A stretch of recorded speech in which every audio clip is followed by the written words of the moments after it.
The morning after the last election, I said, we owe Donald Trump an open mind and the chance to lead. I meant it. Every president deserves that. And Trump came in with so much set up for him: a strong economy, plans for managing crises, including a pandemic. Yes, we Democrats would have disagreed with him on many things, but if he had put his own interests and ego aside, seen the humanity in a child ripped from her parents at the border, or a protester calling for justice, or a family wiped out by natural disaster, that would have been a good thing for America and the world. I wish Donald Trump knew how to be a president, because America needs a president right now. Throughout this time of crisis, Americans keep going, checking on neighbors, showing up to jobs as first responders, hospitals, grocery stores, nursing homes. Yes, it still takes a village.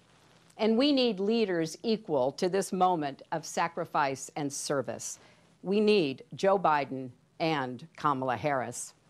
Everyone has a story about Joe's caring and empathy.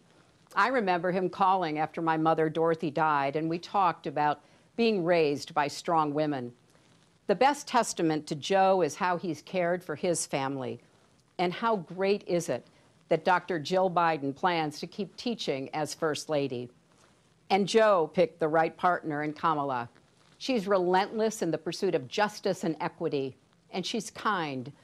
When her press secretary, Tyrone Gale, was dying of cancer, she dropped everything to be with him in his final moments.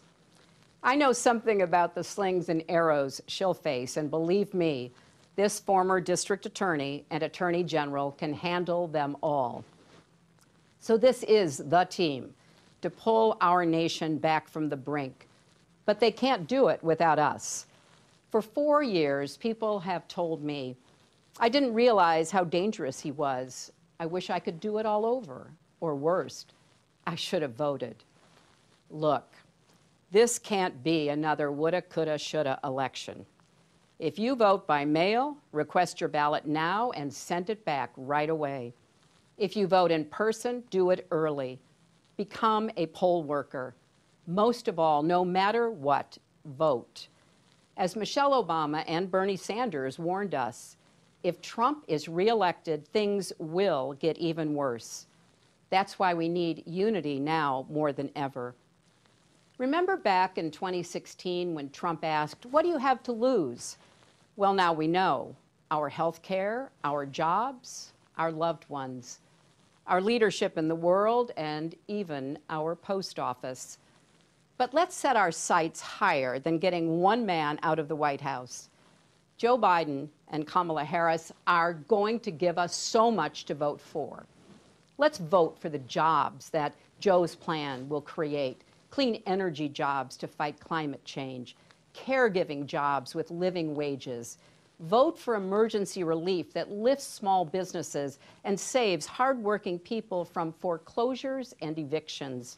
It's wrong that billionaires got $400 billion richer during the pandemic while millions lost their $600 a week in extra unemployment. Vote for the parents and teachers struggling to balance children's education and safety, and for healthcare workers fighting COVID-19 with little help from the White House. Vote for paid family leave and health care for everyone, for Social Security, Medicare, and Planned Parenthood. Vote for dreamers and their families. Vote for law enforcement purged of racial bias that keeps all our streets safe. Vote for justice for George Floyd, Breonna Taylor, and Ahmaud Arbery, because Black lives matter. Vote for honest elections so we, not a foreign adversary, choose our president. Vote for the diverse, hopeful America we saw in last night's roll call. And don't forget, Joe and Kamala can win by 3 million votes and still lose. Take it from me.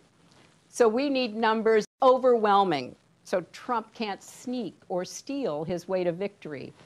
Text VOTE 30330 to get started.